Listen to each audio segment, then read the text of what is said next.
Amit-amit, ini dampaknya jika RI sampai lockdown. Sejumlah negara sudah melakukan lockdown untuk menekan penyebaran virus corona.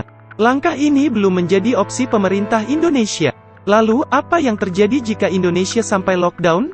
Direktur Research Center of Reform on Economics Core Indonesia Peter Abdullah menyebut jika terjadi lockdown di Indonesia dampaknya jauh lebih besar dibandingkan negara-negara lain. Mengingat jumlah tenaga kerja Indonesia lebih banyak di sektor informal. Lockdown itu untuk Indonesia dampak negatifnya jauh lebih besar dari negara lain karena banyak yang di sektor informal. Pedagang bakso nggak bisa jualan bakso.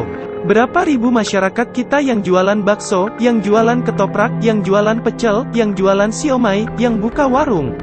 Mereka akan kehilangan income. Berapa lama mereka bisa bertahan, ujar Peter kepada Detikcom, Selasa tanggal 17 Maret tahun 2020. Itu sebabnya jika lockdown terjadi, pemerintah harus menyiapkan bantuan langsung tunai BLT kepada masyarakat menengah ke bawah yang bekerja di sektor informal. Pemerintah harus menyiapkan itu. Kalau enggak, mereka akan kesusahan, katanya. Dihubungi terpisah, ekonom BCA David Sumual mengatakan jika lockdown dilakukan maka dampaknya di Jakarta sangat lebih berpengaruh terhadap perekonomian nasional. Mengingat 75% pergerakan uang dalam perekonomian nasional terjadi di Jakarta.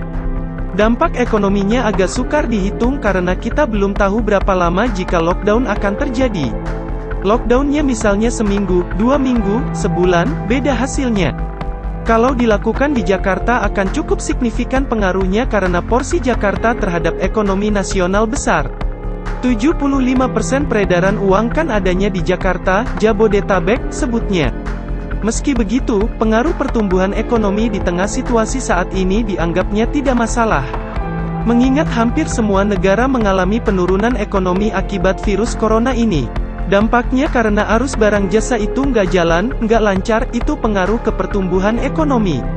Tapi kan seluruh negara mengalami, jadi nggak masalah dari sisi supply turun, demandnya juga turun itu pengaruh ke pertumbuhan ekonomi. Bukan sesuatu yang aneh karena seluruh dunia mengalami hal yang sama, kata David.